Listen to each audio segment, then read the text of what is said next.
Hey guys, what's up? Lumpy Ice Cream here, back again with another video. This will probably be the first video I upload out of the ones I'm doing. I currently have an Ant-Man and the Wasp slash MCU movie rankings video that I've just got to edit and put up. There's not much editing, but I took a video on my phone of before and after I saw it. And I want to put that at the start. I don't know. I just want to get those, opinions before and after the movie. Just something I want to put in here and start sort of reinventing the channel again. Trying to get into the groove of things. I'm sure I go through this in the Ant-Man video. I can't remember. But yeah, this will go up before that. So, yeah. I mean, I've had that video sitting there for a while. But yeah, I wanted to do a Doctor Who video just because, I mean, I don't have to tell many people this, but I love Doctor Who. And I can legitimately talk about it for days. Like, seriously. It's one of the things I always like discussing because I think it's such a diverse show that it sparks conversation really easily, and a lot, like, something you might really love can be something that someone isn't a big fan of, and vice versa. And I think it's just such a diverse fandom, and it's so fun to talk about that. And I figured we're better off to start with these hopefully new series of videos. I do want to make some more Doctor Who orientated videos, so guys, if you have any suggestions as to Doctor Who content, lists, rankings, whatever. If you have any suggestions on what you want to see, just let me know in the comments, and I'll see about doing it. I mean, it's Doctor Who, it's probably more than likely that if you have suggestions, I'll do them. So, yeah, and I wanted to start off with ranking my personal rankings of the 12th Doctor era, his episodes. Well, technically stories. So I'm basically going based off like what Wikipedia tells me is classified as like a two-part. So two-parters I'm classing as one, putting them on the list. Things like Face the Raven, Heaven Sent, and Hellbent are technically three separate episodes and are not considered as one story, despite the fact that they go from one to the other. What else? Surprisingly, The Girl Who Died and The Woman Who Lived is not considered... I shouldn't say surprisingly, it isn't a two-parter. Yeah, so things like that are just single episodes and will be counted as separate episodes. So yeah, we have 35 episodes using those rules. So let's get right into it, basically. Sorry, it's currently 4:11 in the morning, and I can't sleep, so I wanted to do a Doctor Who video, so that's a typical thing to do. So yeah, right at the bottom, number 35, Hellbent. What was Moffat thinking with this one? Not to spoil what's to come in the list, but this is, the follow-up to a brilliant arc that was going on from Face the Raven and then through Heaven Sent and then into this, and this is how it was resolved. After one of probably the best cliffhangers out there, like one of the best cliffhangers in recent memory of Doctor Who. For this to be how it resolves, this is, Gallifrey was gone for like, what? That was 2015. 10 years. This episode was 10 years in the making. When the series was revived, Gallifrey had been destroyed. It was a massive plot point. It came back for that little bit in End of Time. And then in Day of the Doctor, it was brought back stupidly. I think that was really dumb, bringing it back in the first place. But You know, you never know where it could lead, and it led to Hellbent, where the Doctor finds Gallifrey, he's on Gallifrey, and then 20 minutes into the episode, it takes a Gallifrey, the fucking Doctor's home planet, takes a back seat to bring Clara back. Clara is, from that point on, the main focus of the fucking story. And, look, I'm sorry, but, like, Clara is not a good companion. You can think of whatever you want. The fact of the matter is she was lazily written in Series 7. She had next to no character at all. And then once the whole fucking mystery girl, impossible girl fucking thing was all wrapped up, shit, we better give her some sort of inkling of a character, and they decided to make her this stubborn sort of take no shit attitude sort of woman. She's all of a sudden a school teacher, which comes out of nowhere. Why was she working at Colquitt? But that's Series 7. Series 8, she was... see, that's the thing. I like the whole Series 9 arc of her being reckless and, you know, not really caring about her well-being, because, well, the Doctor does that, and look how, you know, he's lived for however many years, and she gets like that, and it's ultimately her downfall, and that could have taken the Doctor into some really surreal places. But, like, why is it her he chooses to save? Like, companions have died before, and, you know, the Doctor doesn't really make an effort to go back in time and go out of his way to save them. And, look, I'm just saying that they make a point in Face the Raven to say you can't outrun the quantum shade. So, by taking it out of that moment, I don't know, that's what I was expecting. I'm like, okay, they've taken it out of the moment, but you can't outrun the quantum shade. So, like, what happens if she never goes back to that place? What happens? Like, what are the consequences if she does not go back? She was at the end of the universe, and nothing happened. So what are the consequences? She could theoretically stay out of that point of time forever, and nothing would happen. Like, seriously, it was... I don't necessarily have a problem with the Doctor trying to save Clara, but it's just... like, seriously? Why is it her and not really anyone else you've ever tried to save? I mean, to be fair, the companions we've had dies. Katarina, a person you just... spoilers for the classic series, but whatever. Katarina, a person you just met, and Adric. I wouldn't want to save Adric either, would you? No. But yeah, quite frankly, it was a lazily written story. It was such a poor ending to a series that had promise. It really did have potential, and sadly, this episode came along and just ruined it. The fucking nonsense with the hybrid. Your big series arc that, you know, you throw in a few mentions here and there. And ultimately what it chalks up to is a battle of the theories between Ashilda and the Doctor. Me personally, I am 50-50 on the Doctor being half human. I can see the benefits of it, but then I can also see why people don't like that. I mean, on the one hand, it does explain why the Doctor is interested in Earth. On the other side, it is, I think, a bit more interesting that the Doctor, you know, was just a Time Lord that grew bored of everything and wanted to go away, you know. But, you know, I'm 50-50 on it. If they had revealed in that episode, yep, the Doctor's half human, I would have been like, okay, yep, cool, I'm fine with it. And to be honest, that's where I thought at the end of Heaven Sent. I'm like, holy fucking shit, are you serious? Okay.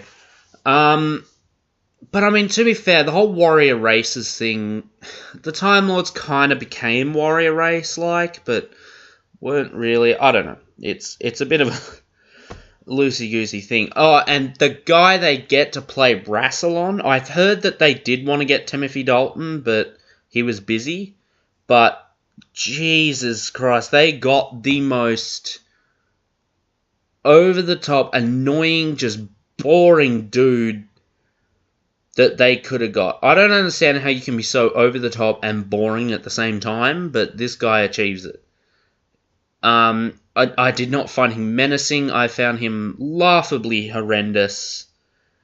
Now, this isn't to say that the episode isn't without its okay moments. The opening 20 minutes are really good until Clara fucking comes into it and, you know, just fucking wrecks the shit. Them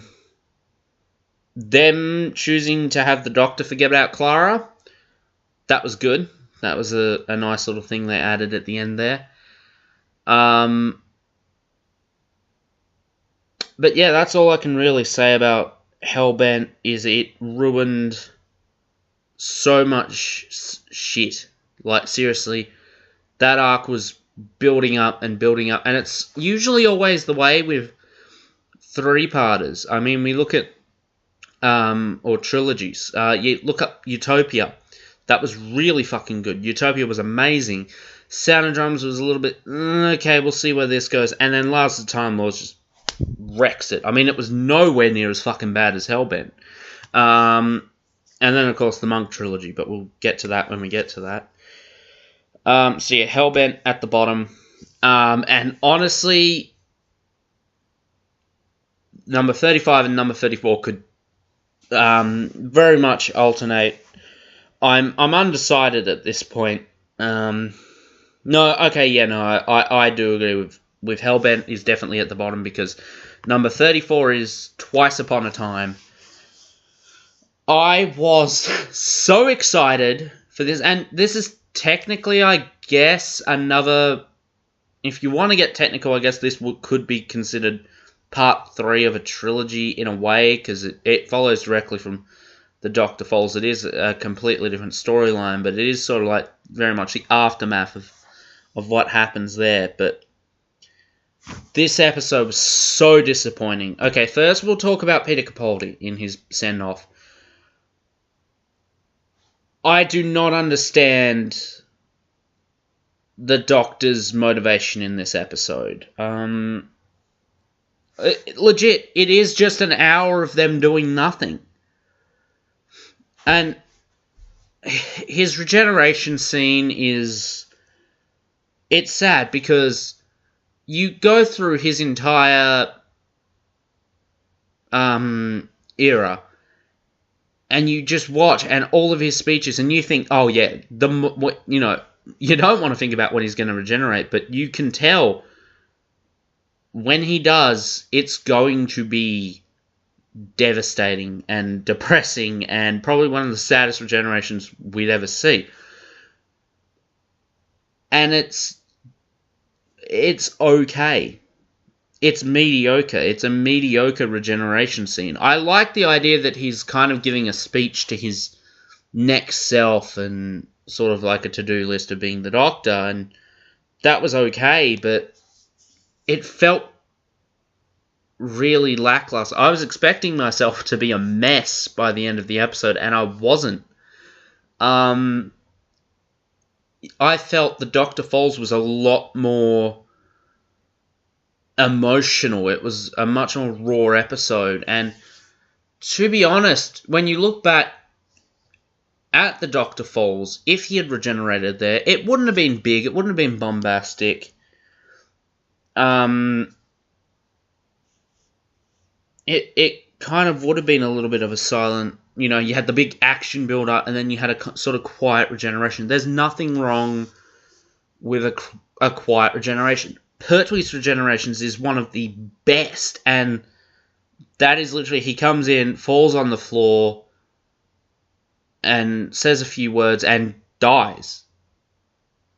And it's one of the most emotionally raw regenerations you can see. There's no big orchestral music bursting in the background that makes you want to feel emotion. It's real, it's raw, it's great, and I feel Capaldi really could have had that, instead of given this sort of half-assed speech that just kind of doesn't feel... it feels like it's trying to be emotional and it fails. I feel Capaldi should have probably got... And it would have been a great contrast that throughout his entire run, he's got all of these fantastic speeches, all of these amazing speeches, and for it to end with sort of just like a sort of... I don't know what word I'm trying to think of, but for it to end on sort of like a low note, that would have been really interesting to see. Instead, they've got this big thing, and it's like they've written it in such a way that you're supposed to feel something, and personally, I didn't. I don't know how everyone else felt. And I'm one of the people that I really love Peter Capaldi. He's my... I'm not going to reveal that because I actually want to do a ranking of the Doctors. But yeah, he's up there in terms of my favourite Doctors. So I really do love him. And I just felt really let down by his regeneration scene. Also, I was like... intrigued to see where him refusing to regenerate would go. And it didn't go anywhere. At the very end, he says, I'm ready to die. And then he's standing there in the TARDIS, and then all of a sudden goes, oh, fuck it. That is literally, you know, you can class this episode up as the 60-minute build-up to, fuck it. There isn't a moment where he decides, well, you know what, okay, I'll continue to go on and I will... It's literally, in a moment, he just goes, okay, fuck it, I'll regenerate. What the fuck? Like, that's the thing, like, I just cannot comprehend how fucking lazy that is.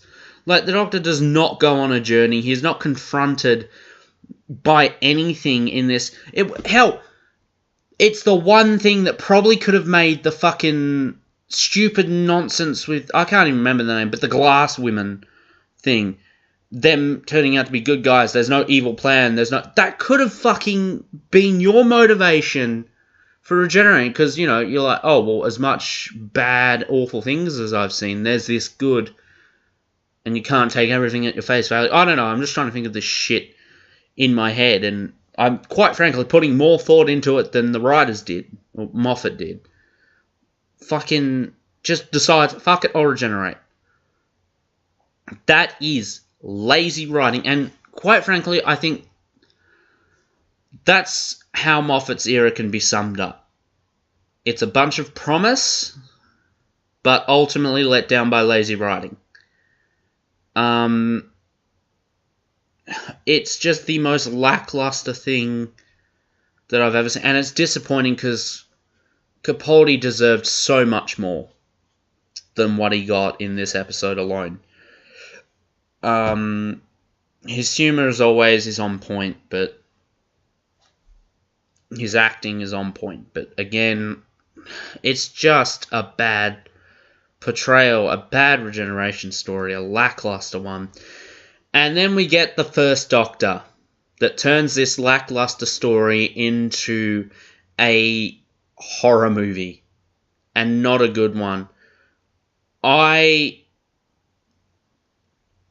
just sat there and watched this go down in front of my eyes, and I physically could not process what was being said by the first Doctor. Now look, I get it. William Hartnell portrayed the first Doctor in the 1960s. The 1960s was, quite frankly, not known for being a very nice time towards the female gender. That, however, does not mean that the first Doctor, a character, I remind you, was written and portrayed in the 60s, but from the standpoint of the character, he was not born anywhere close to the 1960s, does not hold to any kind of 1960s values, and does not have any reason to be the sexist piece of shit that we see in this episode. Now, okay, I will admit, the people that say, oh, this is a gross misrepresentation, the first Doctor was never sexist, that isn't quite true. There are moments that it's not the First Doctor openly coming out and being sexist. It's like, you're a woman, you do this. He certainly does not say anything close to all women are made of glass. He does not say anything like that in regards to anything. Definitely not about Polly cleaning the TARDIS. The most he ever does is like, I don't know, like tells Polly to retrieve his coat. Now, I just think that's the First Doctor. It doesn't matter if you were a man or a woman, the First Doctor probably would have told you to do that. But he was very warm and very considerate, and I just don't understand what was going through their heads when they wrote that. It was nonsense. I'm literally just... The fact that I'm having to say this is a bit frustrating to me, because I was so excited when the First Doctor showed up. You can go watch my Dr. Falls reaction if you want to, and I was just in shock. I was so pumped to see that, and it let me down big time. And it's sad because Adventure in Space and Time was fucking amazing, and David Bradley was so good. And here, it's just a really... Even without the sexist things and all of that, the portrayal is off. I do not think David Bradley has the presence and the authority figure tone that Hartnell does. I just feel that he portrayed... It was sort of closer to a Richard Herndale sort of First Doctor take, more so than Hartnell. I just feel it was very sort of run-of-the-mill old man portrayal. And that's weird because in Adventure in Space and Time, he totally owned it. He was that sort of authority presence that Hartnell was, and here it's all gone. I'm very intrigued actually to listen to the First Doctor audios, because I've heard he is spot on Hartnell there, but to be fair, people were saying that about Twice Upon a Time. So, I don't know. I don't hold any ill will towards David Bradley for that. It's all in the writing, and it's simply something I cannot forgive. For every single good thing that Moffat... And I know he's gone now, and people seem to think that that means it's okay. Like, the dude totally didn't fuck up Doctor Who, because he did. I'm sorry, but he really did fuck Doctor Who. As good as the man has done, and yes, I will always give him credit for the good he did, as a whole, he really just did not do good for the show. He was much better as a writing episodes that did not have any sort of connective tissue to the fucking grander plot. You know, all the stuff he did before he took over the show was fucking amazing. And there's been episodes here and there that are still really good, but they're mostly sort of detached episodes, and the moment anything has to sort of loop into anything, it's disastrous.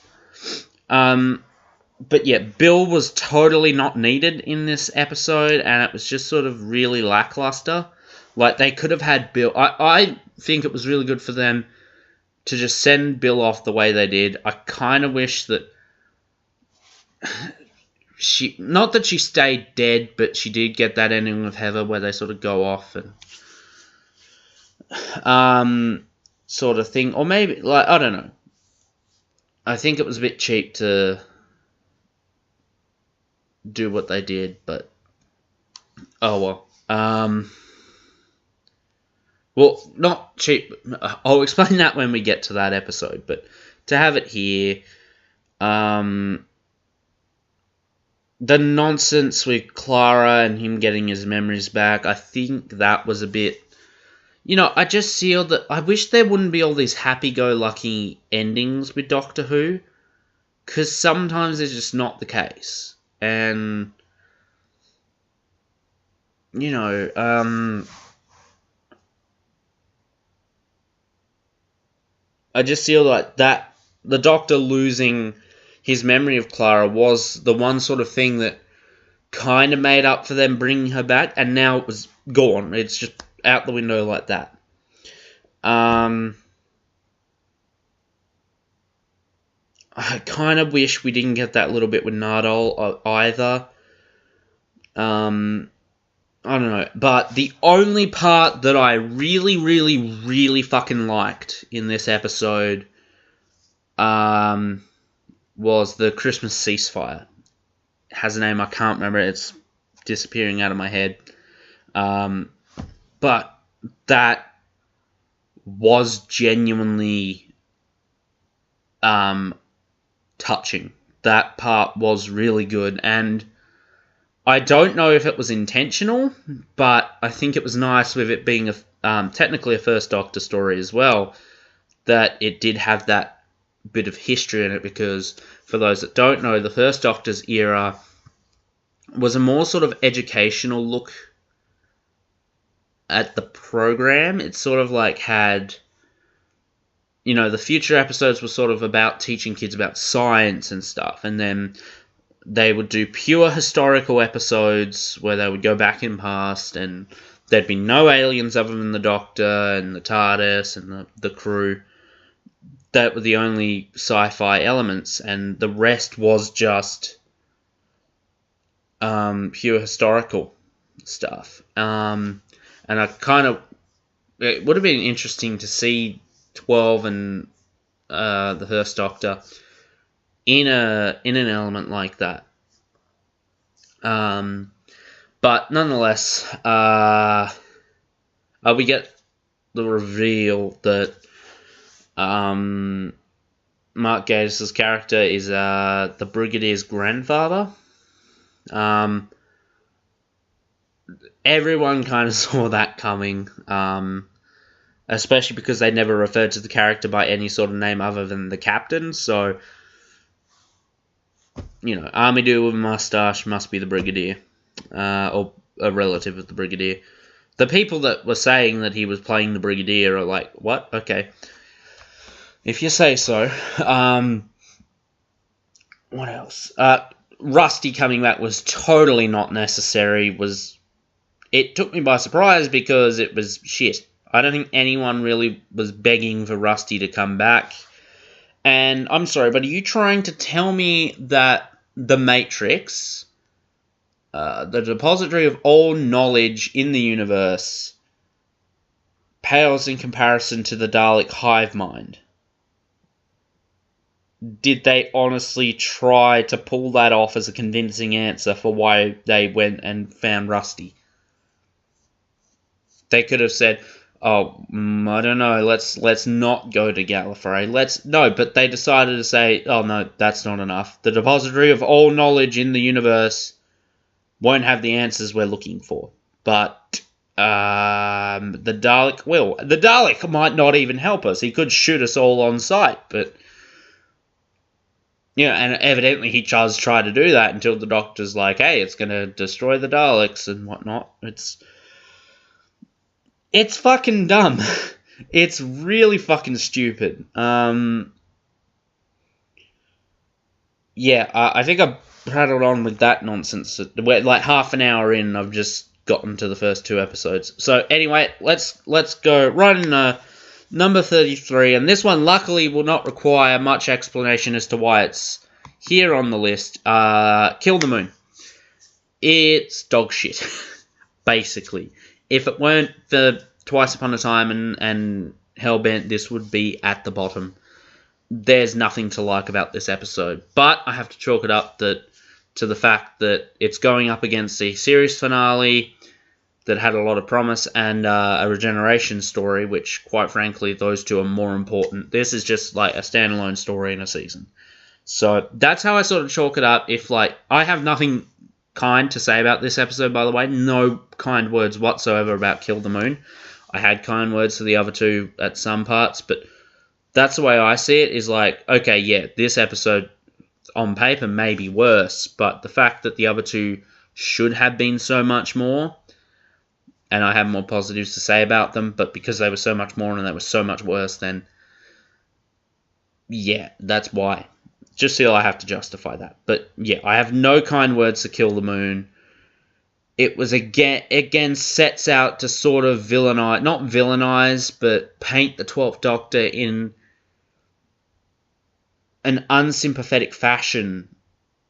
And quite frankly, that just made me hate Clara more. You were supposed to understand where Clara was coming from, and I'm like, no, you're in the wrong, because it happened a lot in Series 8. There were moments where it's like, you were supposed to not like the 12th Doctor, and you were supposed to, like, go, okay, but, like, more than anything, I understood where the 12th Doctor was coming from, and I was just like, the story is trying to...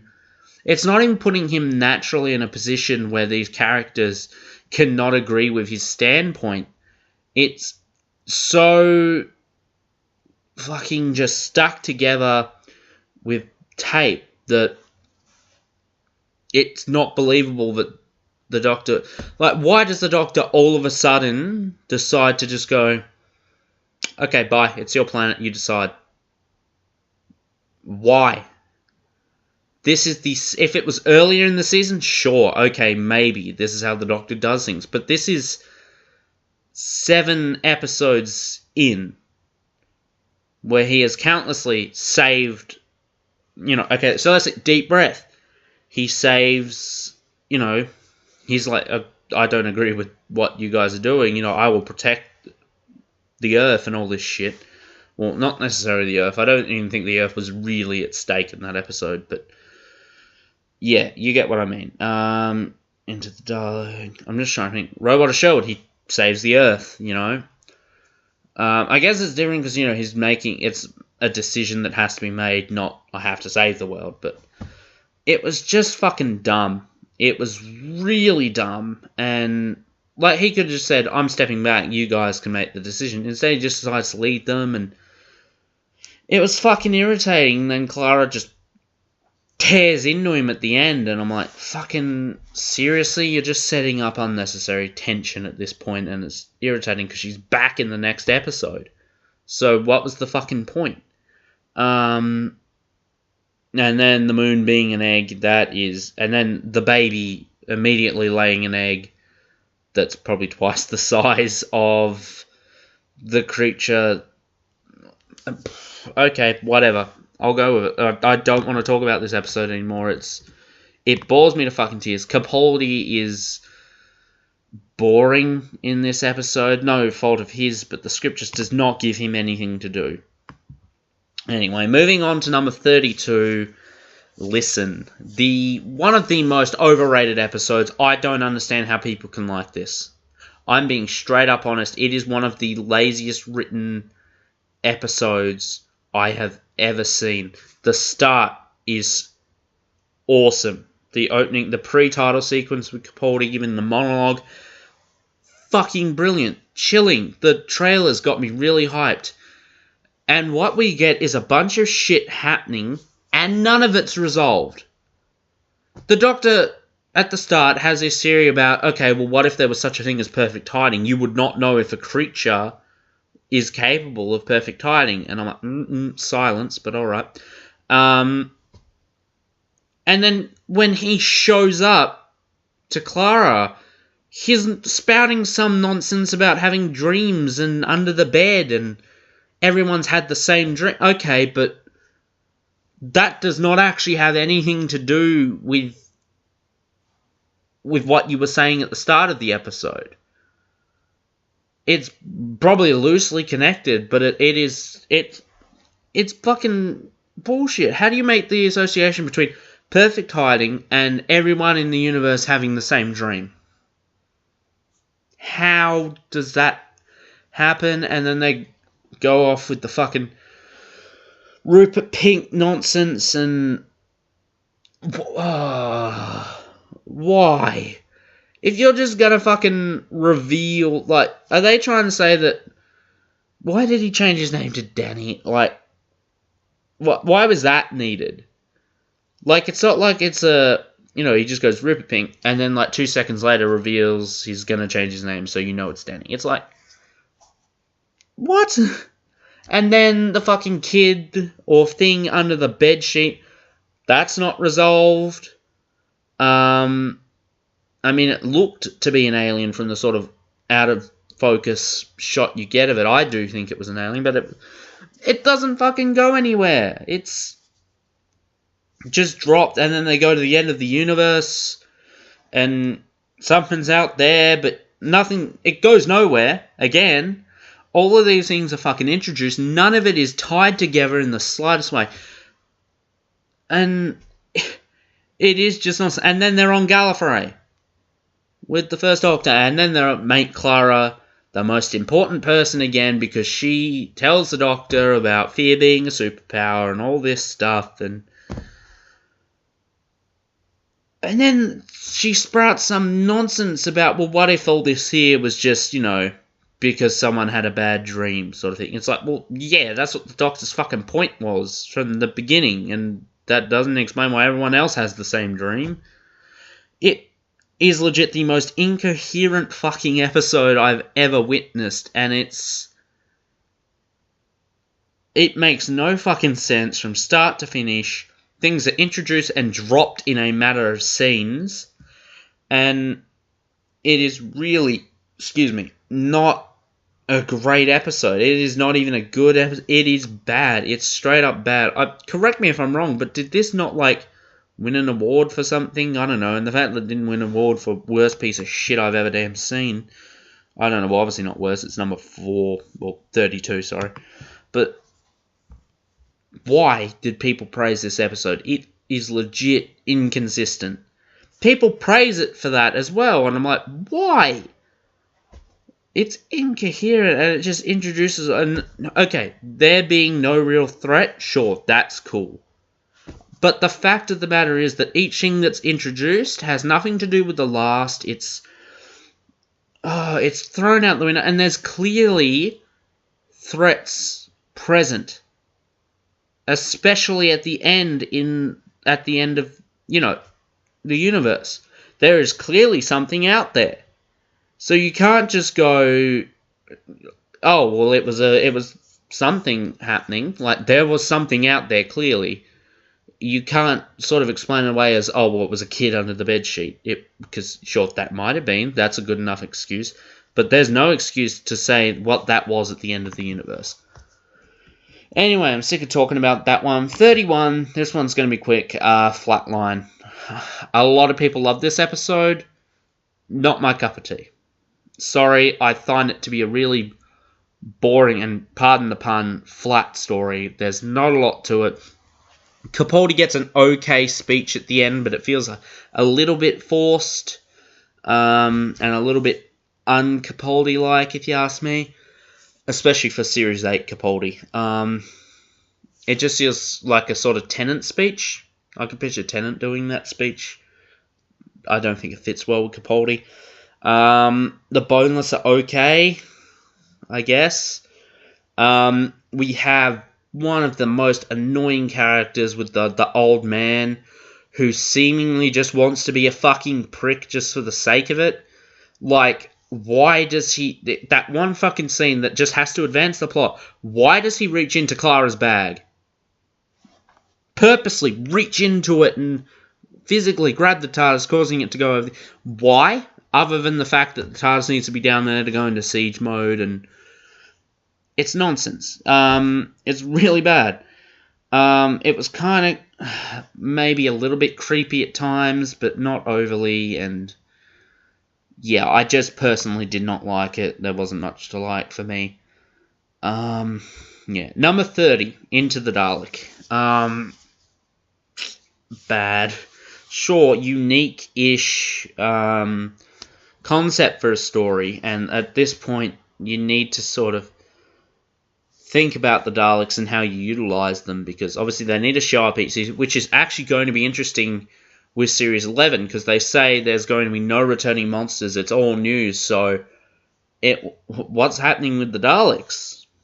They say that there's no Daleks showed up on set. I mean, they could be left for a surprise, but I don't know.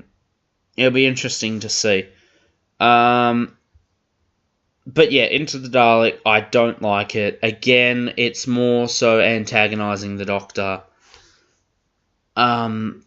And this one, I think, legit comes out of nowhere, where it's all like, yeah, I proved that the Daleks can't be cured.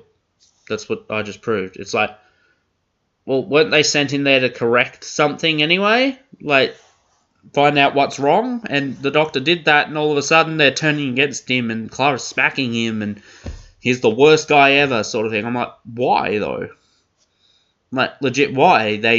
He had a task to do, and he did the task, so his fault the Dalek was... Ugh, it just irritates me. They try to do the fucking Dalek thing of you're a good Dalek thing, and I'm like, okay, that's nowhere near as powerful and meaningful as it was in Dalek. You're just trying to rehash it. The only thing I liked... hold on. Journey Blue is the most irritating fucking character, I think, in Series 8. Probably. Other than Clara. But she spends the entire time berating the Doctor, fucking just having a go at the Doctor, just being nasty, and yet wants to go with him at the very end. Why? It doesn't make sense to me. And then she has a go at the Doctor about saying the whole top layer, if you want to say a few words line, yet literally earlier in the episode you made a joke about your dead brother. About your brother who had just died, who you were so cut up about. And you just made a joke about it. Yet you berate the Doctor for... Anyway, that episode really irritates me. The only parts I like are when the Daleks actually infiltrate the base, and I think those were actually really cool.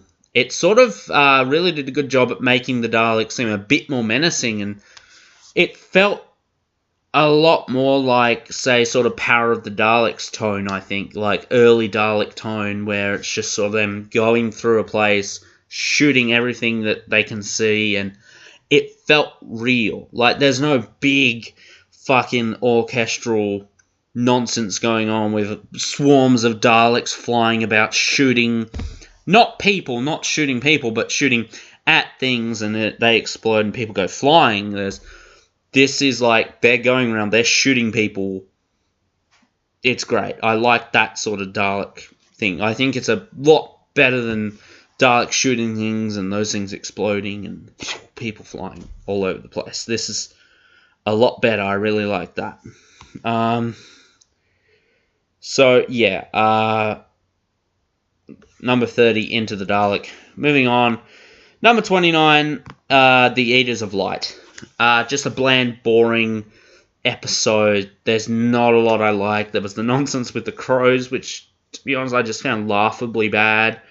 The one scene I sort of found funny was the Romans saying that Bill was a bit closed-minded. I don't know how accurate that was, that Romans slept with men and women and anything. I don't know.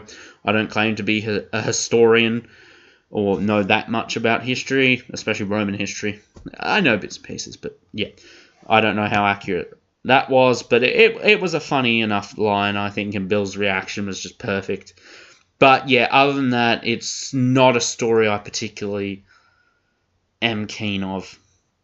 The ending was a bit confusing, with the Doctor going, I'll go in, and it's really melodramatic, and I just wasn't feeling that.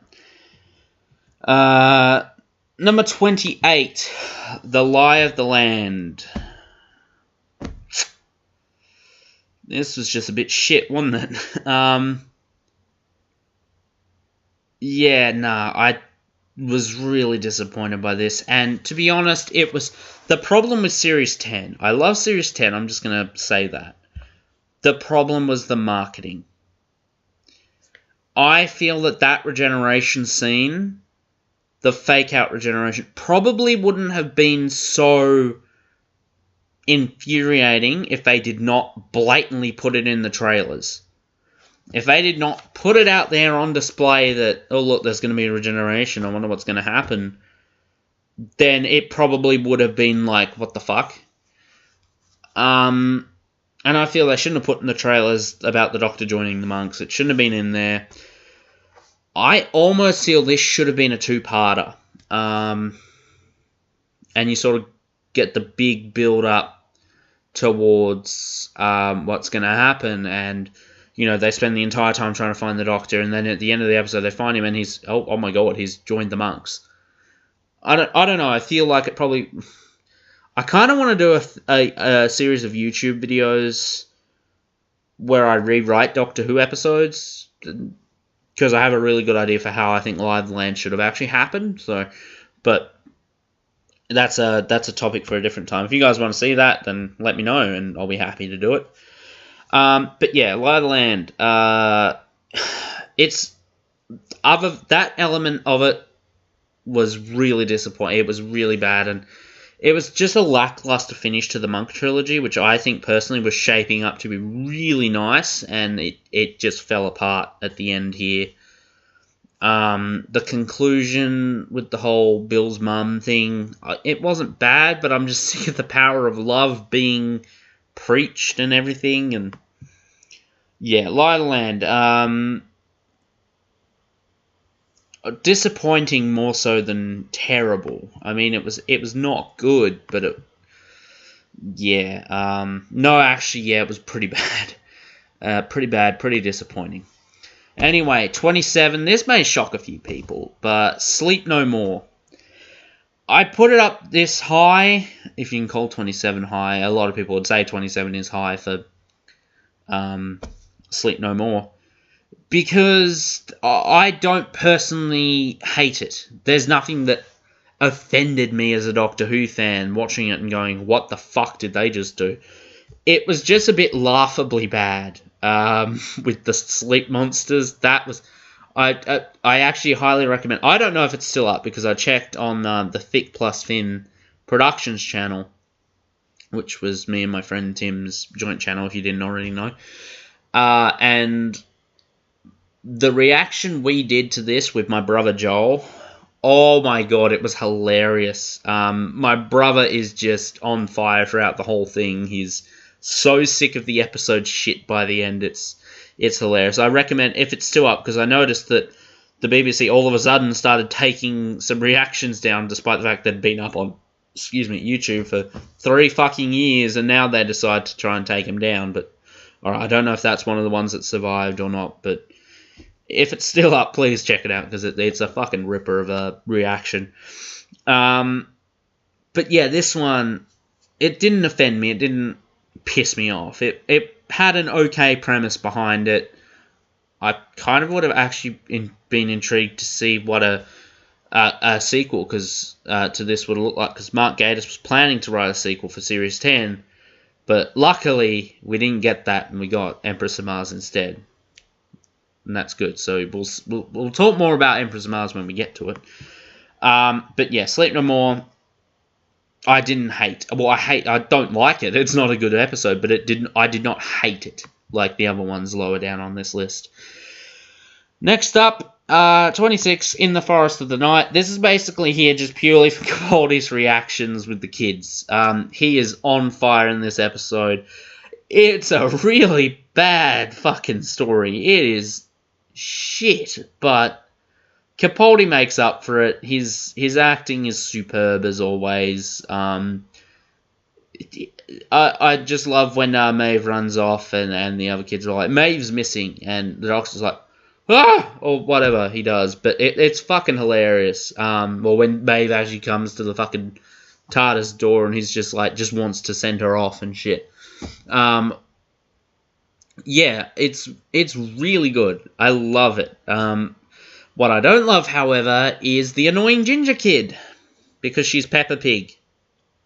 Not just because she's Peppa Pig, and Peppa Pig is the most irritating children's cartoon character in the fucking history of children's cartoon characters, but this character is so fucking annoying. I was hoping the tiger would eat her.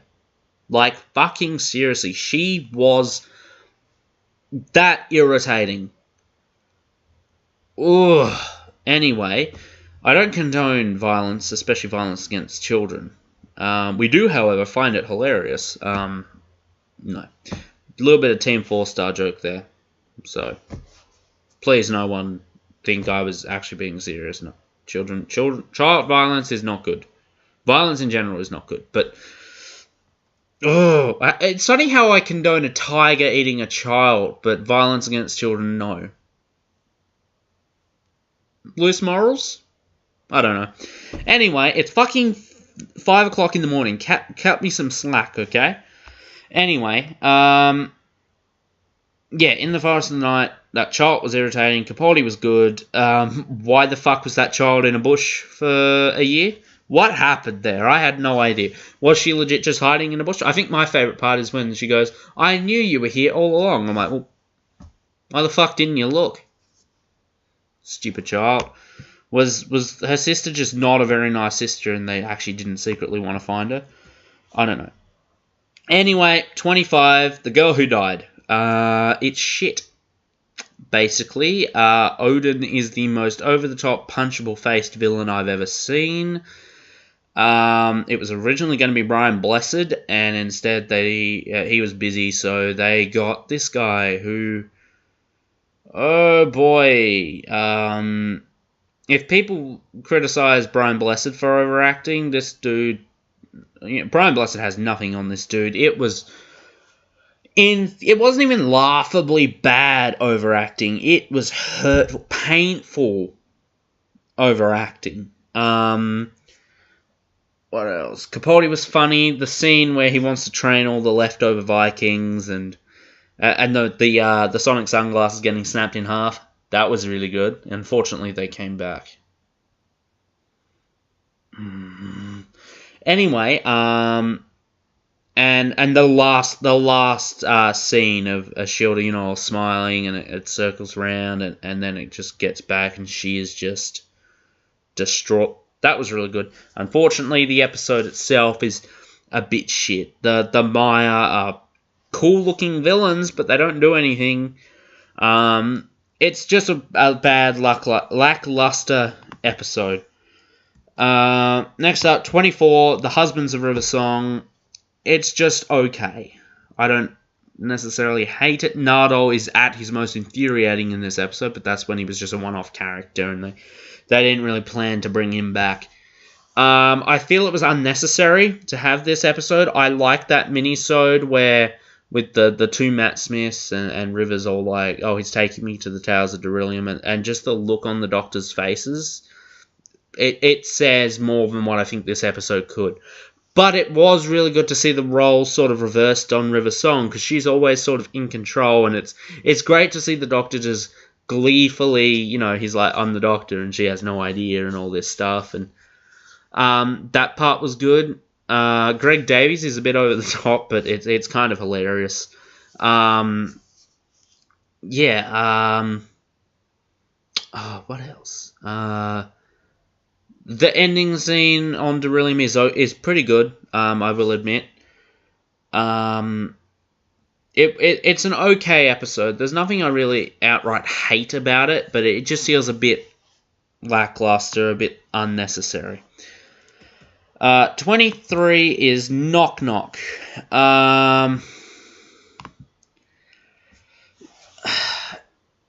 It's just the twist at the end.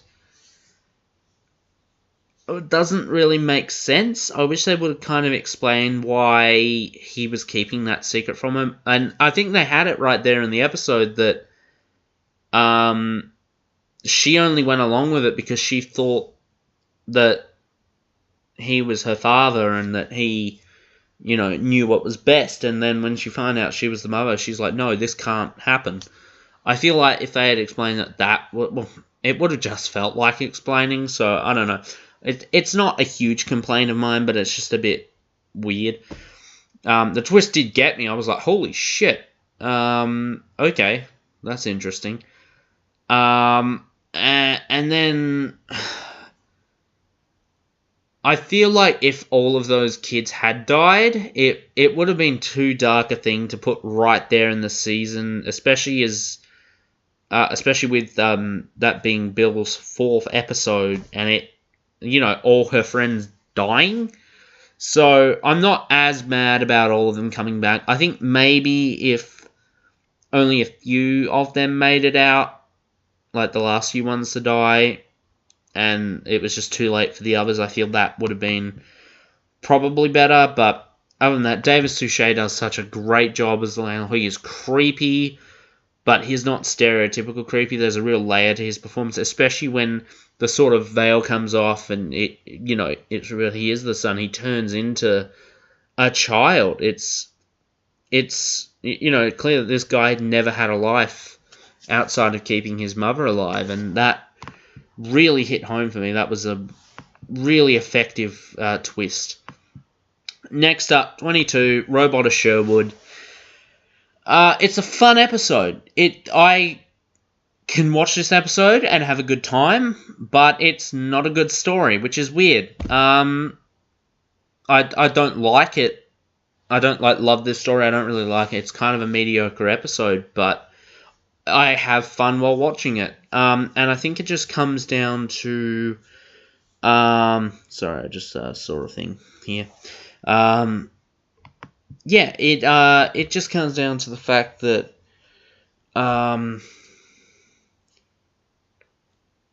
the sheriff, not the sheriff. I'm trying to remember what it isn't, what it is I don't like about this episode. Because I think the humor is, the banter between Robin Hood and the Doctor is fucking amazing. It's really good. I think there's a few ludicrous things like Capaldi battling Robin Hood with a spoon. Especially if they wanted to sort of do the whole Darker Doctor sort of thing. I don't think that's something I think Capaldi probably would have done in Series 9. Maybe, Matt Smith would have done something like that. I believe this was written to be a Matt Smith episode. Correct me if I'm wrong. But yeah, I think it just tonally, it doesn't really fit. Especially between the quite tonally dark Into the Dalek and tonally dark Listen. This one does feel a bit out of place, especially that early on in the season. But from that point on, I really like the whole cynical approach of Capaldi towards everything, and his sarcasm is spot on. I have mentioned this in the past in a few videos. I feel the beheading scene of the sheriff should have been left in. For those that don't know, there was going to be a scene where the sheriff was beheaded in the fight with Robin Hood, and that's where it was revealed he was a robot, and was taken out due to the ISIS beheading. So I can understand that, but at the same time, it's not like they removed any sort of beheading things from the episode itself.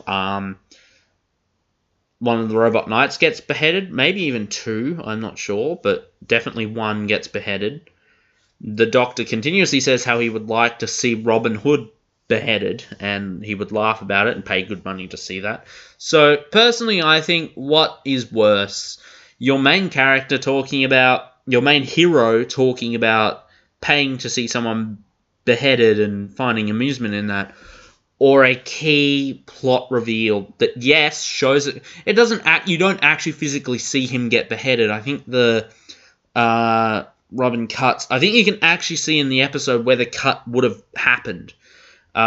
He cuts like the curtain thing hanging off, and it falls on the sheriff, and that's when he cuts him off and it drops, and then I think you see the head roll out. I've actually watched the scene because it got leaked online.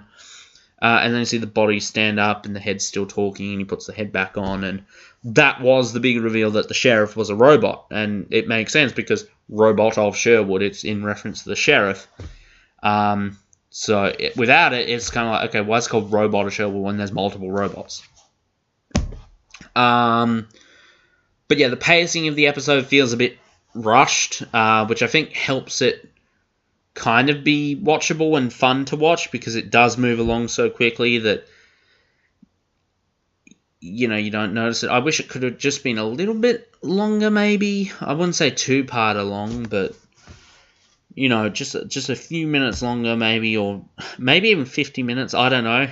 It's hard to say why it should have been, but I don't know. I just feel there's some stuff that could have probably been stretched out a bit. The tournament, I feel, isn't nearly as interesting as it could have been. I feel actually probably it would have been really good if the tournament was the culmination of the whole episode and they sort of just rewrite it. Oh yeah, now I remember what I really hate about this episode as well is the gold thing and how it's resolved. So when you last see the countdown, they require 17% gold as they're taking off. The gold arrow, which is probably not that much gold, hitting the outside of the ship is enough to make up 17%. How long were they at that for? How much gold did they need to melt down to make 83% gold? And one little golden arrow. Which, why are they using... why did they have the golden arrow if they needed gold? What the it didn't make a lot of sense. But yeah, that hitting the outside of the ship is enough to give them 17%.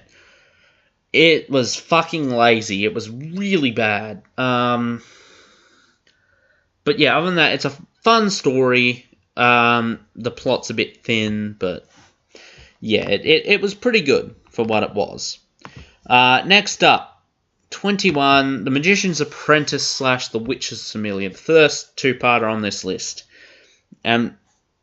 I give it a 5 out of 10. I'm not going to give rankings for all of these or ratings for all of these. Sorry, just got to adjust myself. These chairs get a bit uncomfortable after a while. But yeah, I give it a 5 basically because Magician's Apprentice is amazing. It's really good. And Witch's Familiar is really bad. Basically, I like Witch's Familiar with the Davros and Doctor scenes, but anything other than that, thumbs down. The nonsense with the fucking Dalek casing doing the hating. What was that nonsense other than to have at the end the Doctor, or Missy tries to get the Doctor to kill Clara in the Dalek casing, which serves nothing to the plot, was not fucking necessary in the slightest, and they just decided to... I don't know, it was bad, it was fucking nonsense, it was fucking shit, guys. I really can't tell you enough how much I hated that nonsense. Yeah, but to see Davros come back was amazing. Now, I know for sure that reaction to Magician's Apprentice is still up on the Fic Plus in Productions channel. I believe the link's still in the description, I think. I don't think I can never be bothered putting links in the description anymore, so it's probably not, but it's linked on my channel for sure.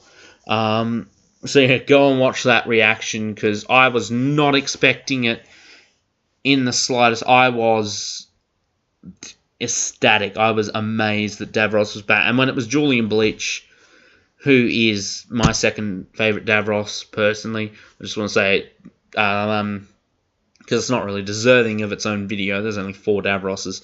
David Goodison's at the bottom, Terry Malloy, Julian Bleach, Michael Wisher. He was phenomenal, and it was proper Davros, scheming, but not maniacal, because that's what I don't like about Davros. Davros is, you're supposed to get a sense of why Davros does what he does, why he creates. That's why I'm not the biggest Terry Malloy fan, because I found that Terry Malloy very much became maniacal madman villain, as opposed to sort of scheming scientist who you don't agree with his methods and he's prone to bursts of outrage. That's why I really like Julian Bleach. Julian Bleach sort of has that in this episode, not so much the first one he appeared in. But this one, he does have sort of a plot, a scheming outline. I kind of wish they didn't, though, because I really like that moment between Davros and the Doctor, where, as weird as it is to see Davros with the eyes, it was still a really heartfelt moment, and I feel that they really kind of ruined it by going... Well, see, they didn't ruin it necessarily by having Davros trick the Doctor, but they ruined it when they say that the Doctor knew that Davros was going to trick him. why'd you fall for it then? I get that he probably knew about the Dalek sewers, but the Dalek sewers are a thing I don't even want to discuss. That was stupid. It was good to see classic Skaro back. Why is it back? I don't fucking know. It was bullshit. But yeah, no. Magician's Apprentice was really good. I don't care what people say. I do like the image of Capaldi riding out on a tank playing the Doctor Who theme on a guitar. I think it's ludicrous, yeah, but he was celebrating. What else do you want the man to do? Anyway, next up is The Caretaker. Fun, much like Robot of Sherwood. It's a fun story. I actually like Caretaker. But I feel that this is the best place to put it at number 20, because I don't think it's deserving of a higher spot. It is just sort of a fun episode to throw on and watch Capaldi, especially the scene with, fuck me, I can't even remember that, Courtney Woods? Is that her name? I don't know, that's how memorable of a character she is. But yeah, the scene with her when she goes to get paper towel and he's like, can't you well, he doesn't say fuck it, but could you imagine, can't you fucking read the sign? Go away humans, is that what he says? Yeah, that's fucking hilarious. I really love that. The Scovox Blitzer was a bit weird, but interesting design, I guess. Even though if I didn't understand what the fuck... And the fucking front flip Danny does over is just hilarious. That was... but the only real bad thing I can say is that every single time that they spend a minute in Coal Hill School and Ian Chesterton doesn't show up, bad side. Bad. Ian should have at least had a cameo in the story. I don't know. But anyway. Number 19, Smile. An episode that really surprised me when I first watched it, because it's written by Frank Control Boyce, who wrote In the Forest of the Night. Not good episode. It had Bill at the time from the trailers. I did not like Bill. I was sort of wary at the end of pilot. I'm like, okay, she's not that bad, but we'll see where it goes. And it had emojis. Or emoji bots. Yay. Why emojis are this huge marketable thing, I don't know. I mean, fucking, I just don't understand the whole emoji hype. It's like they're just little fucking things that you put at the end of messages and shit. They're not a big deal, but okay. But yeah, it was a surprisingly good story with a lot of social commentary. The only reason I put it so low is because the ending seems a bit rushed. It's a bit, okay, here, story's resolved, we can all go home now. So yeah, that's the only reason it's at number 19. Number 18 is the pilot. An episode I was thoroughly impressed by. Going into Series 10, I wasn't really hyped. I wasn't really excited after Hellbent, and then after a year of nothing, and then Husbands of River Song, and then Return of Dr. Mysterio, which I did like, but it wasn't enough to get me hyped. And this episode was all like, I was going into it sort of cautiously, like, okay, let's see where it goes and where it takes us. And it surprised me, and it still to date surprises me. I feel like they try to play a little bit too on the emotion between Bill and Heather, because obviously that goes places by the end of the series. But I don't know, I almost would have preferred if Bill and Heather were a couple already. I mean, there is that sort of underlying plot of, the potential of what could have happened, but you never even really got a sense that Bill was clearly into Heather, but you didn't even know if Heather was a lesbian, or at least bisexual, or into women, and you didn't even know if she was into Bill. Like, they kind of maybe hinted at it, but you never really got a connection between them, I think. It was just sort of like a crush thing, and that was about it. I feel if maybe they had introduced them as a couple, and it might have been a bit depressing, but I don't know. It's not a huge deal for me, but it's just an observation. It was a really nice way, though, to introduce a new season, set up a few things. I do disagree, though, with what Billy Moffat said, that Series 10 was going to be a starting on point for anyone who hadn't seen the show. I disagree with that entirely. You can't watch this without, seeing stuff before. You just can't do it. And the Movellans, that was cool to see. I wish they were going up against... They were a little unclear. Was that in the Time War, or was that the same war going on between the Daleks and the Movellans? I feel it should have been Destiny-era Daleks. I think that would have made perfect sense, but I don't know. I think it was the Time War, because they said this is just your basic skirmish. So I think it was part of a greater war, but it was the basic skirmish within it. So maybe at some point in the Time War, the Movellans and the Daleks had it out again. But oh well. Number 17, Deep Breath. I like half of this episode. I think everything from the beginning to just before they get to the lager, not the lager. The restaurant. Larder. That was the word I think I was trying to find. Again, it's 5:19 in the morning. Leave me alone. I think everything in there could have been condensed. This episode did not need to be 75 minutes long. I understand it was it 75 or was it 70? I can't fucking remember. I don't care.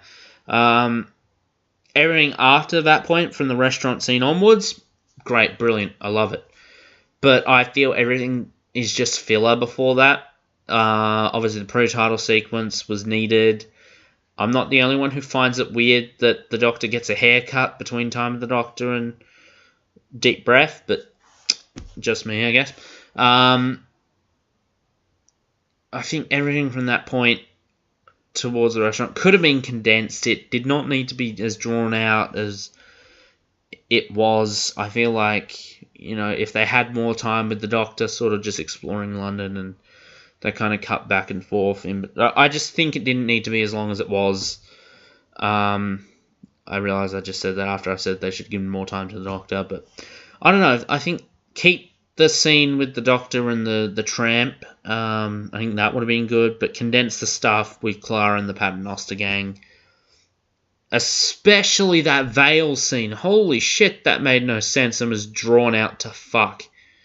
I just think that was really unnecessary, because you're trying to justify why the Doctor's old. And that you semi-imply the Doctor is in control of his regenerations by lifting a veil. It's like, I just think, they should just fucking left it. They should just left it out. It was not necessary. Definitely cut that. So I don't know what else you would take out, but that would definitely have been one of them. But yeah, everything after the half-faced man is a really good villain, and I'm not so sure anymore as to the question of, did the half-faced man jump or was he pushed?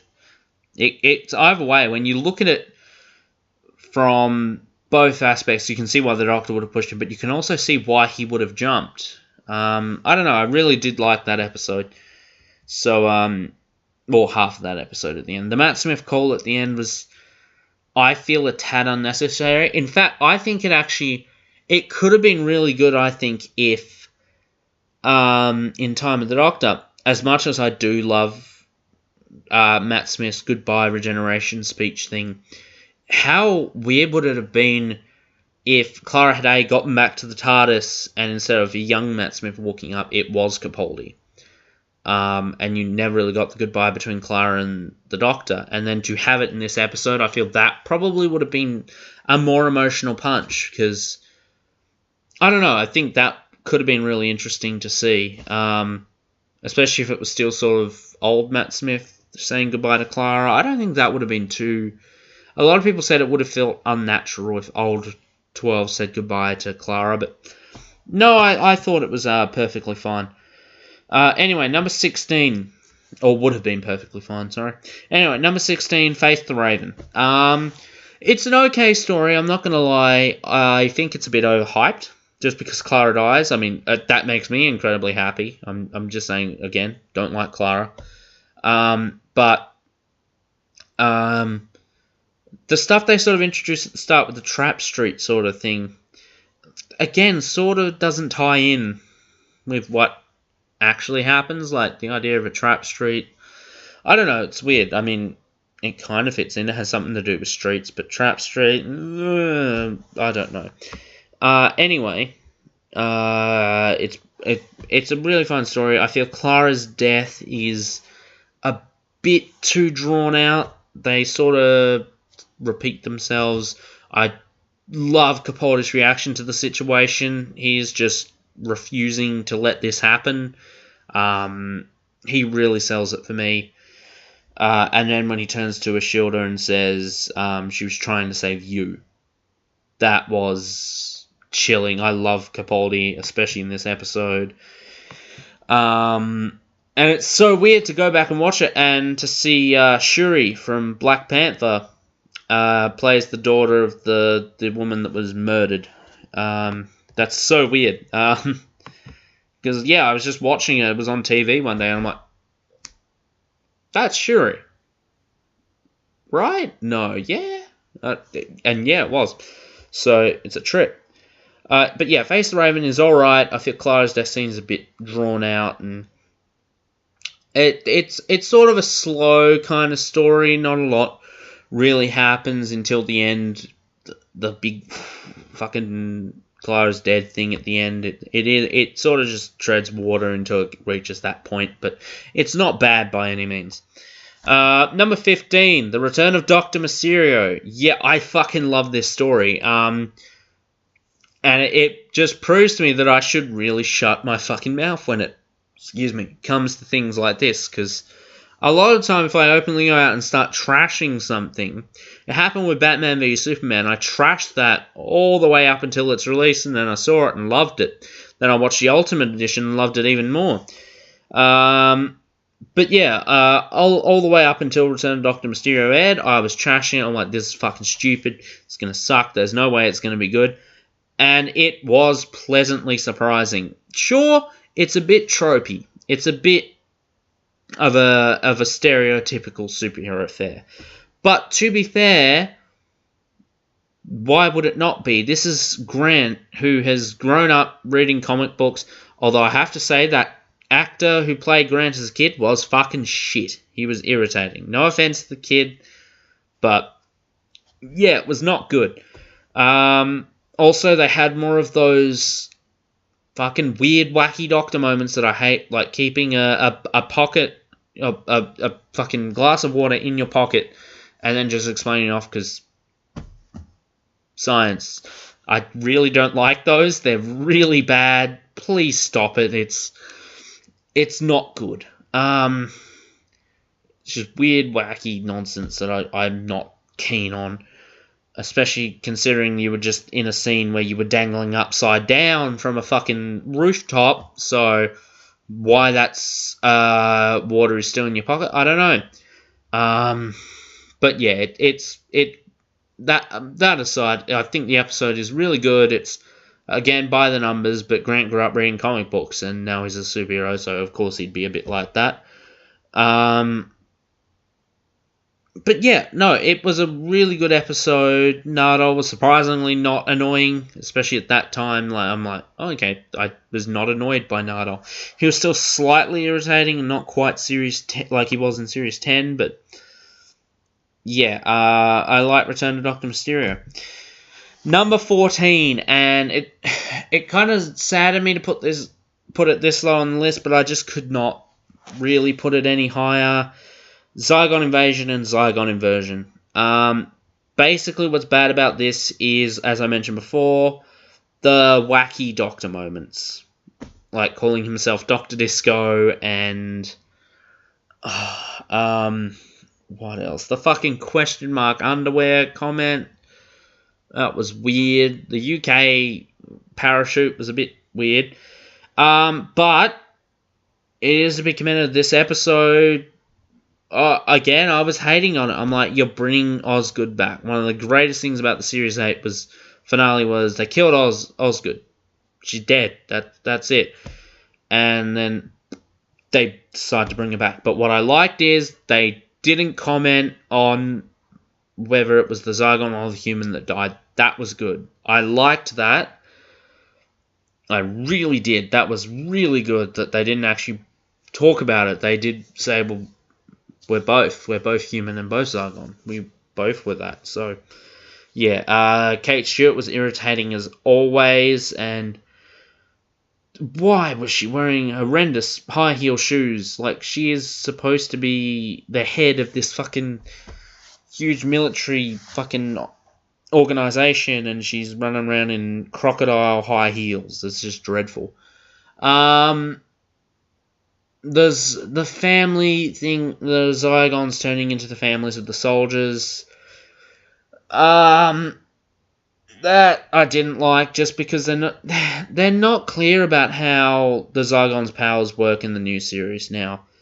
In the classics, it was, they made sure not to have it be too over the top, so they could shapeshift into whatever they wanted. The victim that they wanted to turn into had to be in the genetic print machine, hooked up, so they could transform. In the new series, especially Day of the Doctor, they sort of just fudged that idea, but then they sort of had it in there when Kate's in the whole thing, and I believe Osgood even says they have to have a mental link with the thing. And then I think in this they explain that only was necessary if they required information. So, yeah. What else? But yeah, this, how were they able to mentally link with their victims and then transform? But then I would presume that would itself require information to be shared, right? So that would require a genetic print machine, but whatever. It was just a bit... I didn't like that very much. But of course, the best moment of this episode is the speech at the end of Zygon Inversion. And the Clara twist did actually get me. I was surprised by that. I was like, holy shit. That went places. So, yeah, but the speech, as good as that was, I couldn't let it affect the fact that there's a lot of bad in this episode that stops it from getting higher than, what did I put it, 14. So, yeah, moving on, number 13, and this is probably going to shock a few people, The Woman Who Lived. I think this episode is one of the most criminally underrated episodes, not just of Capaldi's era, but of all Doctor Who, quite frankly. I think it's it's got the right mixture of just fun and darkness. The moment where the Doctor's reading Ashilda's diary and the reason why she's never having children again, that was some deep shit. I was not a fan of Ashilda before this episode or after, but this episode was like, holy shit, this is real, You understood why she was mad at the Doctor for leaving her and why she was so mad about that. The only thing I don't like is I think her twist from bad to good was a little bit too shallow. The minute he turns around, what's his name, Leandro, turns around and starts killing people, or at least pouncing on people, whatever, and the laser starts shooting out of the sky, I think. She sort of turns around and goes, oh, I was wrong, but literally a few minutes before, she was threatening to kill her butler. I feel she shouldn't have threatened to kill the butler at least, but yeah. The stand-up comedy routine by Sam Swift, that was hilarious. I was not expecting the jokes that was said, but yeah, that was pretty fun. Capaldi is having fun in this story. I think I like this episode so much because there's no Clara. I like that. That's good. No, but in all honesty, I really do love this episode. Just like that slight thing of Ashilda's turn from good to bad and bad to good was a bit, a bit iffy. Number 12, Mummy on the Orient Express. What can I say? It was so good. It drags in a few places, and that's the reason why it's number 12. But other than that, it's really good. The Foretold is such a great enemy. I was expecting a sort of larger grand reveal of who was behind the whole thing, especially because this technically, this is a kind of a series arc. Well, not a series arc, but it's been brought up before. Sort of the payoff to a thing that's been brought up in the past. And so, I'm surprised that the grand reveal of who was behind the thing wasn't as big as what it was. But I didn't hate it either. I did like how the story ultimately concluded. And actually, I think I might bump Mummy on the Orient Express up to number 11. Yeah, I'm going to do that because number 12 is Last Christmas. So the actual number 12 is now Last Christmas. Number 11 is Mummy on the Orient Express. I really like Last Christmas. Nick Frost kills it as Santa. Capaldi's fucking amazing, and his reactions to Santa is great. All of the supporting cast are really good. I really like them. It's so solid, and the only thing that ruins it is Clara does not leave. The ending was so perfect. They had it. They had it right there. I think it's beautiful. You know, the Doctor goes back for Clara, and she's old, and there's nothing he can do. Just sit there with Clara and just talk. And then he can go off and do whatever he wants after that. But no, it has to be a dream sequence, and she decides to run off with. And that was basically down to Jenna Coleman wasn't sure if she wanted to leave or not, and they basically left it too late to do anything about it, and she decided to come back, and so they're just, okay, it was a dream sequence, write a new ending, let's go. And I feel like that ending was perfect, but sadly, Jenna Coleman decided to come back, and I feel it does put a dampener on the story. That could have been that, like, that's the thing, like, I do not care for Clara, and yet that was like, oh my god, this is actually sort of depressing, especially with the Christmas cracker thing. That was a great callback to the Matt Smith Time of the Doctor. Really good, but sadly not to be. It continued from there. Anyway, into the top 10 now. This is exciting. Number 10, Pyramid at the End of the World. I really love this episode. Sure, not a hell of a lot happens until the end. It is sort of like a slow burner thing, but I feel the monks were really cool, especially in this episode. There is that one scene when they're in the cockpit of the plane, and it looks fucking hilarious. My brother and I laughed out loud watching that. It was hilarious. It was just weird to see that. But yeah, the only other complaint I can have about it is how does Bill not pick up on the fact that the Doctor's still blind? At points it's painfully obvious. Like, obviously we know as an audience, but especially when Nardo is talking to the Doctor on what he can say, and Bill is standing right next to Nardo, and she's clearly hearing this. But yeah, the ultimate decision that Bill has at the end, that was what the fuck, where she chooses to save the Doctor's life and hand control over to the monks. That was like, holy shit, I did not see that coming. So yeah, but number 10, Pyramid at the End of the World. That's really all I can say. Get ready for a slew of series 10 episodes, by the way, because the top 10 is a lot of Series 10, I'm just going to lie. And number 9 is Oxygen. One of the best, I think this is, in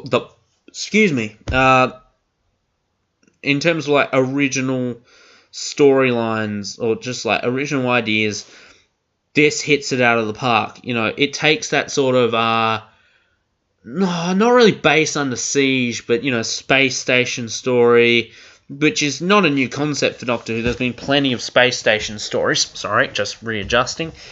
And the idea of the suits controlling themselves, and Oxygen being, commercialize, capitalism in space. That's amazing. That's a really unique idea. And it's, just the way it progresses, right off the bat, the Doctor's screwdriver is destroyed, so that puts him in a pretty bad situation. How many times does the Doctor need and depend on that screwdriver?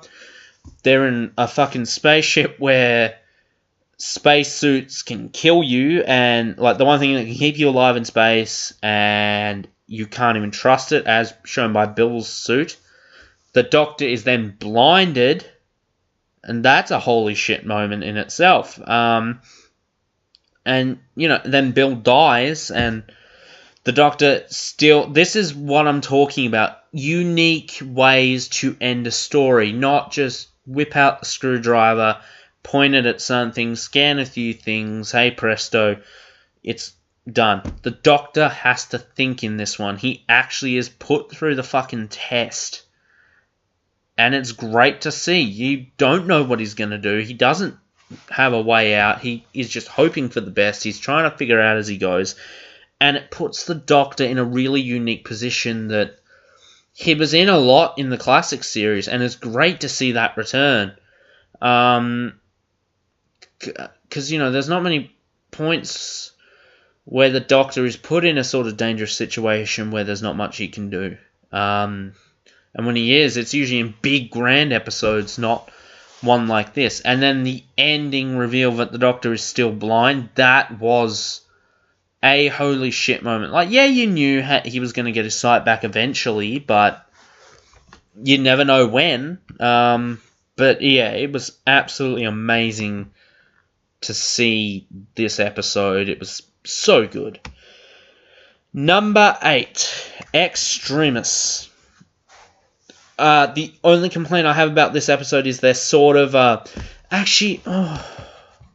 I'm trying to decide if I think I like Oxygen just a bit more than Extremis.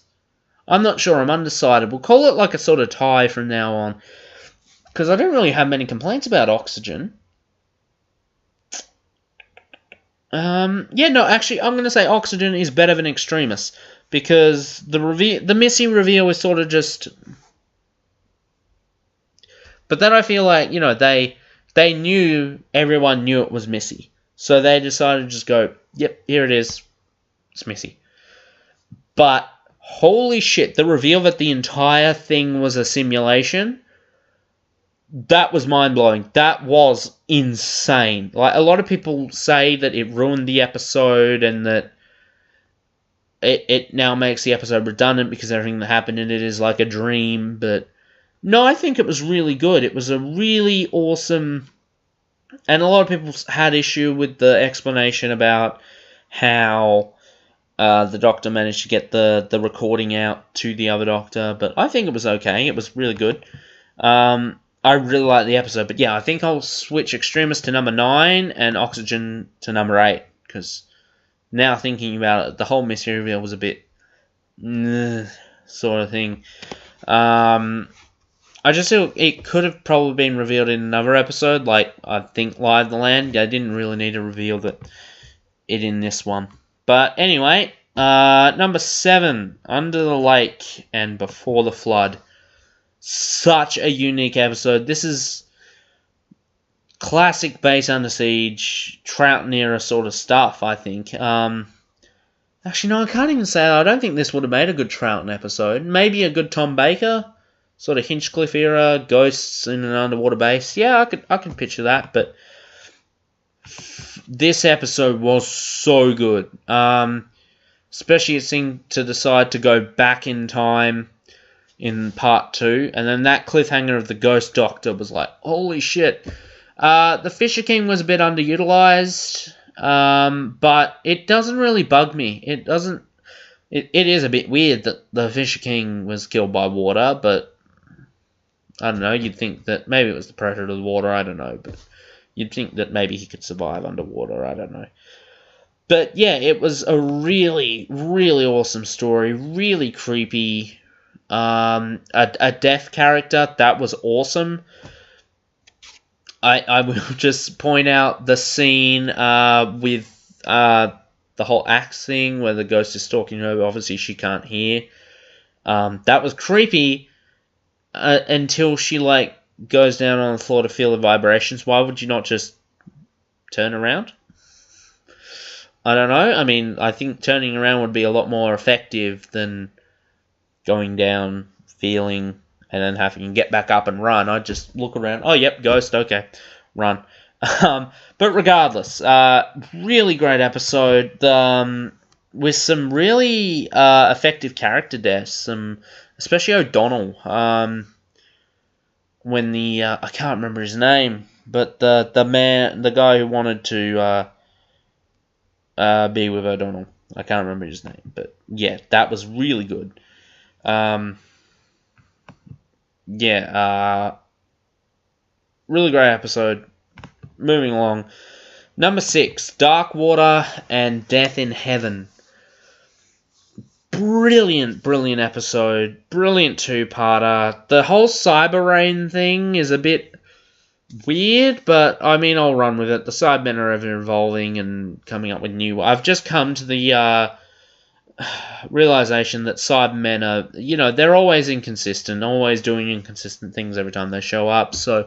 Cyber Pollen, sure, alright, I'll take it. It's far from the most ridiculous thing I've ever seen with the Cybermen, so I'm okay with it. The Missy reveal was good, even though I agree with the Master being female, that's cool, but I don't agree with the portrayal of what she was. But anyway, Osgood's death was good. I shouldn't say death, it was, she actually died, that was intriguing. Cyberbrig. Everyone hates Cyberbrig, but I'm like, it makes sense. I mean, if every character who has ever died, or every person who's ever died has now risen as a Cyberman, it, of course, makes sense the Brigadier would be one of them. And I personally think it's fucking amazing that the Brigadier did not give in. I mean, if he is there, he's saved his daughter, he's still the Brigadier. He didn't give in to the cyber thing. I think Dark Water was messed up, and I loved it. The people that complained about it, okay, sure, if you had just had, like, a death in your family, I can understand why that would be disturbing, but, I mean, it's a television show. I mean, come on. Lighten up here. I mean, there were people complaining about the hair-pulling scene in Deep Breath, so, I mean, come on. But, and the lesbian kiss scene, oh, God forbid. But anyway, yeah, Dark Water and Death in Heaven was fucking amazing. Although one little thing I don't understand about the Dark Water thing, like, if you put your arm in it and then take it out and it's wet, your arm is still wet, then what would happen? I don't know. Probably not, but whatever. You get what I'm saying.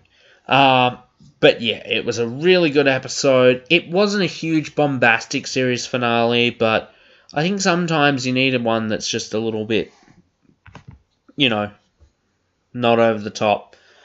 But yeah, Dark Water is probably the better half. Death in Heaven just feels a kind of bit lackluster, but it's not a huge complaint. Number 5, Empress of Mars. I fucking love it. It's, we're getting into the category where I don't have many complaints now. And I just love this episode. The tone. The only thing is that fucking... what's his name? Catchlove? Love Catch? I can't remember his fucking name. Lovecraft. I don't fucking know. I can't remember his dumbass name. The fucking villain. He did not get a painful enough death, in my opinion. He was irritating. Also, the gun firing and turning them into compressing. It was a bit weird turning them into beach balls, but I mean, when you think about it, fuck, that must be painful. But yeah, it was a bit weird the first time you see it. It's still a bit weird now, but yeah, Empress of Mars, number what the fuck did I put it? Number 5. Really good. Number 4, Thin Ice. I really love this episode. I mean, it is... quite frankly, I think it's as close to pure historical that we're going to get for a while. really it's only the sea creature that's the only foreign sort of sci-fi element in here. But just everything from the feel, the tone, the look of the episode. Capaldi is on fire. And it's probably going to sound really shallow and really bad, but a kid died. That was... I mean, I don't think we've seen that since what? Maybe School Reunion? I think School Reunion... And well, even then, you actually physically see this kid die. And, you know, Bill... I love episodes where the companion calls into question the Doctor's morals. And I think this is up there. This is probably one of the best. And especially because Bill ultimately accepts it and moves on. Whereas usually you get it the other way around. The Doctor sort of conforms to the companion's frame of mind. Especially with... Fires of Pompeii, where Donna begs and pleads the Doctor throughout the whole episode. He's like, I can't change anything, I can't do anything, I can't save them. She says, just save one, and then the Doctor isn't here. Bill sort of understands where the Doctor's coming from, that he's, you know, lived for all this time, and she just understands that, you know, people are going to die. He's right. If he sits there and mourns, then more people will get killed, and I really love that. And it doesn't turn into a big argument sort of thing. It is just an argument. It's in that scene. They move on, and that was really good. Number 3, top 3 time heist. So good. It is such a unique story. Sure, okay, maybe the time travel is a bit ropey, like they're not really clear about a lot of things that kind of happen in this story, but I love it. The Teller is amazing. Sai and Sabre, our side characters, are really good. I wish they would have came back. They're really cool. I invested in them as side characters. Our villain is a bit by the numbers sort of thing. The Teller sort of having this love interest thing and then them going off at the end doesn't bother me, but you know, you need that sometimes in episodes. I mean, it's not like they were the monster, you know, like in Hyde, where they have that ending, and it really bothered me. But yeah, the monster's not really the enemy. Yeah, you can tell that it's. I'm a bit tired. But oh well, I wanted to make a video. I made a video, and this is what you get. Tired me. I'm not really tired. I'm just sort of groggy and not with it. But yeah, no, the Teller's not the enemy. It is just the monster that's being used. That was fucked up when his head just compressed. I mean, it doesn't make sense. I mean, I guess the brain got liquefied and the skull got pushed in, but from the pressure. That's just what I assumed happened. That makes it even more fucked up. But yeah, Time Heist. Really good story. I love it from start to finish. I can have fun every time I watch it. It's just a really fun story. Sure, it's a bit fillery, but I love it. Okay, number 2. Heaven Sent. This and the number 1 spot, which I'm sure everyone knows by now what it is, if you've been keeping track. Deciding between these 2 episodes was incredibly difficult. But well, even I can't say it was incredibly difficult because there's more I like about my number 1 than Heaven Sent. But I love Heaven Sent. I really do. For a while there, it was my favourite Doctor Who story. Well, actually, no, it wasn't. Can't lie. That classic story is my favourite one, but no surprise there. But yeah, this is my favourite new series episode for a long time. No, actually, no, I can't even say that. I'm sorry, I don't know what I'm saying. But yeah, no, was obviously my favourite Capaldi episode for ages until this next one came along. But yeah, Heaven Sent, amazing from start to finish. It is basically 50 minutes of Peter Capaldi playing hide and seek when you think about it. I mean, but yeah, it was actually 50 minutes of Peter Capaldi playing tag. I don't know. Tag, hide and seek, both are appropriate, I think. But yeah, no, it was really, really great. Peter Capaldi, 55, was it 50 or 55 minutes? I can't remember. 50 whatever minutes of him just on his own acting the shit out of everything. This is what made... I loved Peter Capaldi beforehand, but this is what made me love Peter Capaldi. I was like, holy shit, that was... I remember distinctly just being in shock at the reveal that, Dr. Dyes goes back. He's been doing this for so long. Like, what is it, 4 billion years or something he was in there for? I just remember just going, what the fuck is happening? I was, like, too stunned for words, and then I was in shock even from after, like, that whole week between Heaven Sent and Hellbent. I was just like, was that real? Did I just did I watch what I watched? It was surreal just watching that episode. It was fucking amazing, fucking brilliant.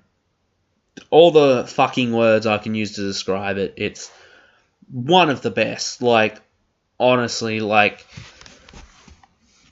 it is fantastic. Like, sure, okay, there's a few things, like, if everything resets, how about the picture of Clara, why is that all thing, why are the Doctor's clothes draped over, where did they come from, why doesn't the wall reset every time he punches it, but I'm not too fussed about those. I'm sure there's, like, obviously they can't explain it because it's the Doctor in that room. He obviously doesn't have the answers, so...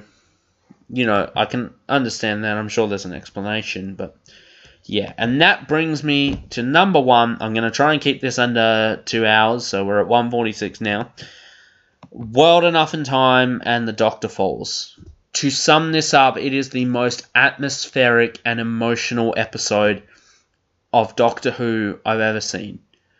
A lot of people don't like Doctor Falls, and sure, okay, there were things I didn't like about it. World Enough in Time, on the other hand, that is absolutely flawless. I cannot find... The only bad thing I can say about it is that the marketing ruined it. I think there would have been a lot of people who didn't know John Sim was coming back if they had just... Even if it leaked and even if people were all like, this happened. I think they could have gotten away with it. I really think they possibly could have gotten away with keeping that a secret. And that moment where he rips the face off, you can tell as it zooms in, it was supposed to be this huge what the fuck thing. And sadly it got robbed from us. I also wish they didn't reveal the Mondasian Cybermen, because that would have been a good what the fuck moment. Because I think people would have clued on really quickly they were Cybermen. But just that ultimate reveal when it steps out and it's the Mondasian Cyberman. I also kind of wish they would have tied a bit more into Mondas, but obviously I believe Big Finish is canon, or some Big Finish. They kind of pick and choose what. So I don't know if Spare Parts was supposed to be canon, or is supposed to be canon, then they can have that. But they sort of explain it off in Dr. Falls as the Cybermen begin wherever they go, So that makes sense. It makes sense the Cybermen at the bottom of the ship would evolve and all that, but then if you're going to evolve, why do you have some Mondasian Cybermen, some Cybus Cybermen and Siberiad Cybermen all at once? Wouldn't they all evolve and become the same at the same time? That's the only part I don't like about that. I would have been alright if it was just the Siberiad Cybermen and just on that floor, up that top floor with the patients. Or if it was just all Mondasian Cybermen, I would have been fine too. But Bill getting converted was devastating. It was just so emotional, just watching that ending. And go and check out my Dr. Falls. I have reactions to World Enough in Time and Dr. Falls on my channel, on this channel, not the Thick Plus Thin one, on this channel. Please check them out, because if you want to see me crying like a baby, watch the Dr. Falls one. It sort of starts when the Doctor's giving that fantastic speech to Missy and the Master, and then for the Master to turn around and just go, "This is the face that did not listen to a single word you just said." I hate John Sim. I hated his previous portrayals of the Master. Frankly, I don't hate the man himself. I just hated the portrayals of the Master. I think they were so out of character for the Master and all of that. But this one was amazing. Him in these episodes was fantastic. He's bumped up a lot in my rankings just because of this episode, these 2 episodes alone. Him just in disguise. That's what I love the best, is he was in disguise the whole time. It was like, I love Anthony Ainley. He was my first Master. So, and I grew up, as sickly as it is now, I grew up with Time Flight. I grew up watching that episode a few times, just because I would basically rent the same Doctor Who videos from the library, and they had a limited selection, so Time Flight was one I often got out for some reason. Just because I think I was just mesmerised by Anthony Ainley and his makeup. As awful as Khalid, is that what it is? As awful as that is, but it's great to see the Master in disguise and just being the Master. It was fucking great. I just love it, man. Him just being evil and being Master-like. And then at the end, Missy betraying him and turning good and only to die. I have a few theories, and I want to do some Doctor Who fan theory videos on that whole thing.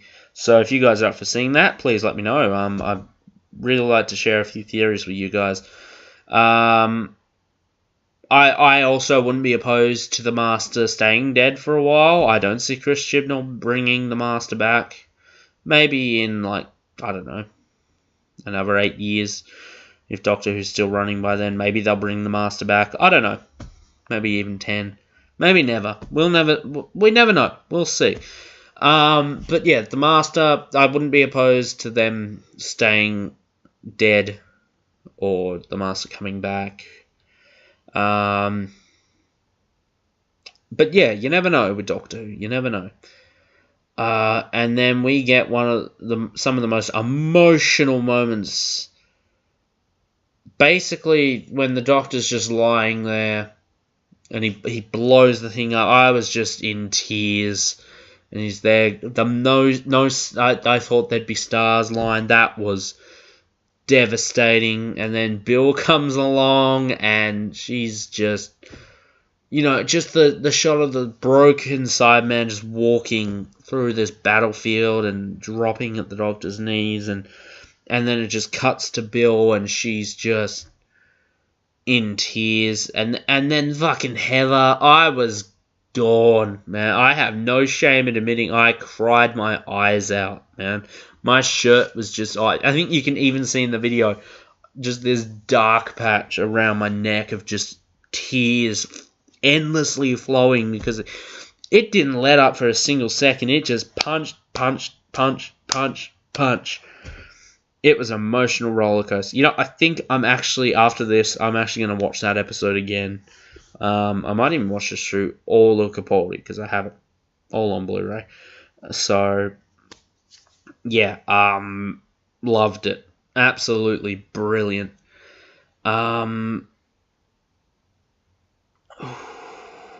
What else did I really like? Well, I'm going to try and find some negatives here.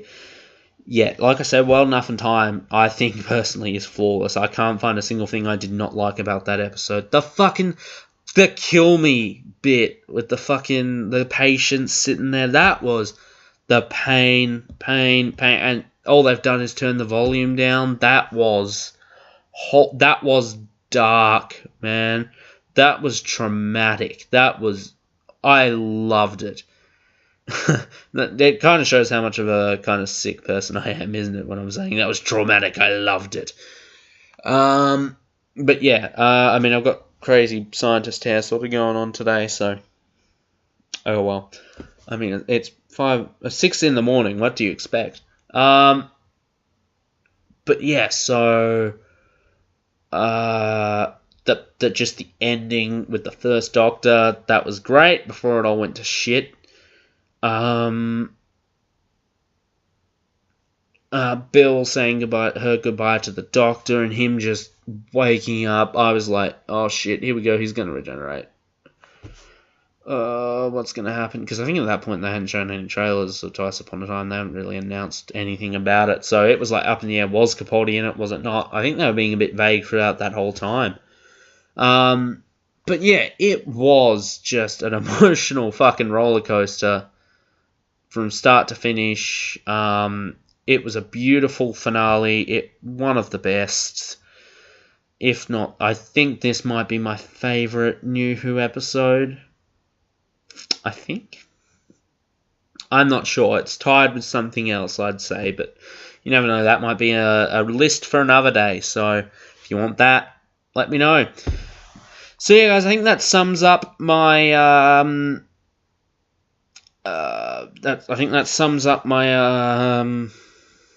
list. If I were to say, just give a quick summary of Capaldi's era.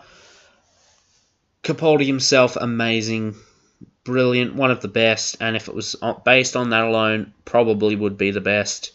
Sadly, he was let down by a lot of inconsistent writing from season to season, and in Series 8, he's this sort of dark Doctor, well, not dark, but morally grey Doctor. You never really know what he's going to do next. He's unpredictable. To Series 9, where he's a bit more ridiculous at times. Towards the end of the season, he kind of goes back to that Series 8 vibe. And then Series 10 is a perfect mixture of the two, and I wish he was more like that from Series 9 onwards, as opposed to the more zany, wacky Dr. Disco, question mark underwear thing. But yeah, I'm not going to tell you which series I prefer.